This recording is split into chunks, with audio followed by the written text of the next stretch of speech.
Hi hello నమస్తే, నేను Sharada. Welcome back to Sharada channel. మనకి శ్రావణ మాసం వచ్చిందంటే పూజలు వ్రతాలతో చాలా బిజీగా ఉంటాం ఆడవాళ్ళందరం. మనకి ఎంతో ఇష్టమైన వరలక్ష్మీదేవి పూజను కూడా చాలా బాగా అందరూ కలిపి చేసుకుంటాం కదా. దాంట్లో ముఖ్యమైనది మనకి తోరం ఎలా కట్టుకోవాలి. లక్ష్మీ అమ్మవారికి ఎంతో ఇష్టమైన తోరం, వాయినంలో ఇవ్వవలసిన తోరం, అమ్మవారికి పెట్టవలసిన తోరాన్ని ఎన్ని మూడులతో ఎలా కట్టుకోవాలి, అసలు కట్టుకునే విధానం ఏంటి, నేను మొత్తం అంతా మీకు ఈ వీడియోలో చెప్తాను. ఈ వీడియోని ముందుగా మన ఛానల్ కొత్తగా చూస్తున్న వాళ్ళు సబ్స్క్రైబ్ చేయడం మర్చిపోకండి. మీ ఫ్రెండ్స్ అండ్ ఫ్యామిలీతో కూడా షేర్ చేసుకోండి. చాలా ముఖ్యమైన వీడియో అనమాట. అంతేకాదు మీరైతే ఫస్ట్గా లైక్ చేసి కామెంట్ చేసి మీ ఫ్రెండ్స్ అండ్ ఫ్యామిలీతో షేర్ చేయడం అస్సలు మర్చిపోకండి. మన ఛానల్ని కొత్తగా చూస్తున్న వాళ్ళు మాత్రం సబ్స్క్రైబ్ చేయండి. చాలా మంచి వీడియోస్, శ్రావణ మాసం కోసం చాలా మంచి వీడియోస్ మీ ముందుకు వస్తుంటాయి. తోరం ప్రతి సంవత్సరం మనం కడుతున్నా కూడా కట్టేయడం ముందు రకరకాల డౌట్స్ వస్తూ ఉంటాయి కదా అందరికీ. ఆ డౌట్స్ అన్నీ నేను ఇప్పుడు క్లారిఫై చేస్తానన్నమాట. మనకి తోరం కూడా తాంబూలంలో, అంటే మనం ముత్తైదుకి వాయనం ఇచ్చే దాంట్లో కూడా మనం ఈ తోరం పెడతాము. అంతే కదా, అమ్మవారికి కూడా పెడతామన్నమాట, మనం కూడా కట్టుకోవడానికి. ఇలా మనకి ఒక దారపరిలు తీసుకుని దీనిని కొంతమంది 3 వేసుకుంటారు, కొంతమంది 5 వేసుకుంటారు, కొంతమంది 9 వేసుకుంటారు. అలా 9 పూచలు వేసుకోవాలన్నమాట. ఇది ఎప్పుడు కూడా చిన్నది తీసుకోకూడదండి, దారం కొంచెం ఎక్కువగానే తీసుకోవాలి. ఎందుకంటే మనం వీటికి 9 ముడుల పువ్వులని కడతామన్నమాట, అందుకని ఎక్కువే తీసుకోవాలి. దారం కొంచెం పెద్దదే, పొడుగ్గానే తీసుకోవాలన్నమాట. ఇలా పొడుగ్గా తీసుకుని 9 పూచలు వేసుకోవాలి. 3, 5, 9 ఎన్నైనా వేసుకోవచ్చు. నేనైతే 9 వేసుకున్నాను. 9 అనే సంఖ్య అమ్మవారికి చాలా ఇష్టమైనదండి, చాలా ప్రీతికరమైనది.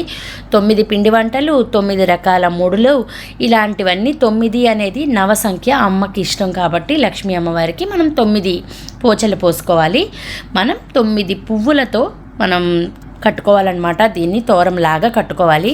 కానీ ఇదిగోండి, మళ్ళీ ఇంకొకసారి నేను లెక్క పెట్టుకుంటున్నాను ఎన్ని పూజలు వచ్చాయో. అన్ని చూసుకుని 9 పూజలు వచ్చాక ఇలాగే మనం డైరెక్ట్గా తోరాన్ని కట్టుకోకూడదండి, పసుపు రాసుకోవాలి. ఇది శుభకరమైనది కాబట్టి మనం శుభానికి ముందుగా దేన్నైనా కూడా పసుపుని వాడతాం కదా, దీనికి కూడా తెలుపు అనేది ఎక్కడా లేకుండా మొత్తం అంతా దీనికి పసుపు పట్టించాలి. తడి పసుపుని మొత్తం అంతా పైనుంచి కింద దాకా పట్టించాలన్నమాట. మనం ఎక్కువ మందికి తాంబూలాలు, ఎక్కువ మందికి వాయినాలు ఇచ్చుకుంటున్నామంటే అందరికీ కూడా ఎన్ని వాయినాలు ఇస్తామో అన్ని వాయినాల్లో కూడా ఈ తోరం పెడతాము.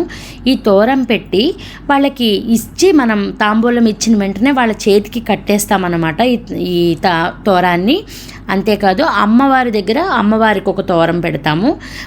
మన ఇంట్లో ఎంతమంది చిన్నపిల్లలు, పెద్దవాళ్ళు ఎంతమంది ఉంటే అంతమంది, అంటే ఆడపిల్లలు అనమాట, ఆడవాళ్ళు ఎంతమంది ఉంటే ముత్తైదువులు, కన్ని ముత్తైదువులు కూడా ఎంతమంది ఉంటే అంతమందికి ఈ తోరాల్ని ప్రిపేర్ చేస్తామన్నమాట. లక్ష్మీదేవికి, అమ్మవారికి, మన ఇంట్లో ఉండే కన్నె పిల్లలకి, ముత్తైదువులకి, మనకి కట్టుకోవాలన్నమాట. మనం ఇచ్చే తాంబూలం వాయనం ఇస్తాం కదా, ఆ వాయనంలో కూడా ఈ ఖచ్చితంగా ఈ తోరం పెట్టి ఇవ్వాలన్నమాట. ఆ తాంబూలం వాళ్ళకి ఇచ్చి ఈ తోరం కూడా ఇస్తాం కాబట్టి వాళ్ళకి కట్టిన తర్వాత వాళ్ళ చేతే, ఆ ముత్తైదువు చేతే మనం ఆ ముత్తైదువుని ఒక లక్ష్మీ అమ్మవారిగా భావిస్తున్నాం. అలా భావించి మనం ఈ తాంబూలం, తోరం, వాయనం అంతా ఇస్తాం కాబట్టి మనం ఆ రోజు ఆ ముత్తైదువుని లక్ష్మీదేవిగా భావిస్తాం అన్నమాట. ఇలా మనం తోరాల్ని మనం ఆకులు పువ్వులతో కలిపి కట్టుకుంటామండి. ఇలా మాలలాగా కొంచెం దూరంగా కూడా కట్టుకుంటారు. ఇలా ఒక ముడి వేస్తే ఒక ముడి వేసినట్టు అనమాట. ఇలా మనం ఒక ఆకుని పెట్టి మాలలా కడితే ఒక ముడి వేసినట్టు. మళ్ళీ పువ్వులు పెట్టుకుంటాం, పువ్వులు పెట్టి మళ్ళీ ఇంకొక ముడి వేస్తాం. ఇది 2వ ముడి అనమాట. 9 ముడులు, 9 పోచలు కంపల్సరీ వేయాల్సినవండి. 9, 3, 5 ముడులు వేసుకుంటారు. కానీ మీకు చెప్పాను కదా, అమ్మవారికి నవ సంఖ్య 9 అనే సంఖ్య చాలా ఇష్టం కాబట్టి 9 పూచల దారం వేసుకుని 9 ముడులను కూడా వేయాలి. 5, 3, 9 ఎన్నైనా వేసుకోవచ్చు. 9 వేసుకుంటే ఎక్కువ మంచిదనమాట. ఇలా వేసుకోవాలి.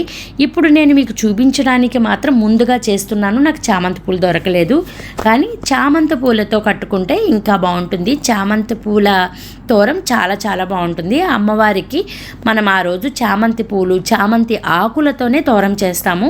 మన దగ్గర అవి అవైలబిలిటీ లేనప్పుడు ఇలా మందార ఆకులు, సన్నజాజి జాజి పూలు, విరజాజి పూలు, ఏ పువ్వులు ఉంటే ఆ పువ్వులని తోరంగా కట్టుకోవాలి. 9 ముడులు వేసుకోవాలి.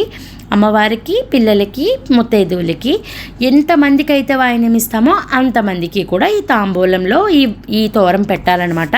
లక్ష్మీ అమ్మవారికి చాలా ఇష్టమైనవి పువ్వులు, గాజులు, కుంకుమ ఇవన్నీ కదండి. ఈరోజు మనం ఇలా తోరాన్ని ప్రిపేర్ చేసి ఆ లక్ష్మీ అమ్మవారి అనుగ్రహం కోసం మనం తాంబూలం ఇచ్చి ఆ తాంబూలంలో ఈ తోరం పెడితే చాలా మంచిదండి. తీసుకున్న ముత్తైదుకి మంచిది, ఇస్తున్న మనకి కూడా చాలా మంచిది అనమాట. ఆవిడిని మనం లక్ష్మీదేవిగా భావించి ఆ లక్ష్మీదేవి చేతే మనం తోరం కట్టుకుంటున్న ఫీలింగ్ వస్తుంది మనకి. మేము పూజ అయిన వెంటనే మేము ఈ తోరం ఒక ముత్తైదుని పిలిచి పూజ అయిన వెంటనే మేము ఏమేమి ఇవ్వాలనుకుంటున్నామో తాంబూలం, వాయనం అవన్నీ కూడా ఇచ్చి వెంటనే ఈ తోరం కూడా ఆ తాంబూలంలో పెట్టి ఇస్తామన్నమాట. ఇచ్చి వెంటనే ఆ ముత్తైదు చేతే మనం తోరం కట్టించుకుంటాం, వాళ్ళకి కడతాం కూడా. ఇలా 9 ముడులు లెక్క పెట్టుకోవాలి. 9 వచ్చాక 9 అయ్యే వరకు మనం కట్టుకోవాలి. మనకి ఎప్పుడైనా దారం చిన్నదైపోయినా, దారం సరిపోకపోయినా, అంటే మనం 9 పూచలు వేసింది పెద్దదే తీసుకోవాలి, ఫస్టే పెద్దది తీసుకోవాలి. ఎందుకంటే దీనికి 9 ముళ్ళు వేస్తున్నాం కాబట్టి. చిన్నది కనుక వేసుకున్నట్లయితే మనకి దారం సరిపోని పక్షంలో, పువ్వులకి వేయడానికి సరిపోని పక్షంలో ఓన్లీ వట్టి ముడులను కూడా వేసేయచ్చండి. ఒక 5-6 పువ్వులు వేసిన తర్వాత ముడులను కూడా, ఒట్టిగా ముడులను కూడా వేసుకుని తోరణ ప్రిపేర్ చేసుకోవచ్చు. ముడులు ముఖ్యం అనమాట. 9 పూచల దారం, 9 ముడులు ముఖ్యం. ఇది ఇలా తాంబూలంలో పెట్టి ఇస్తామన్నమాట.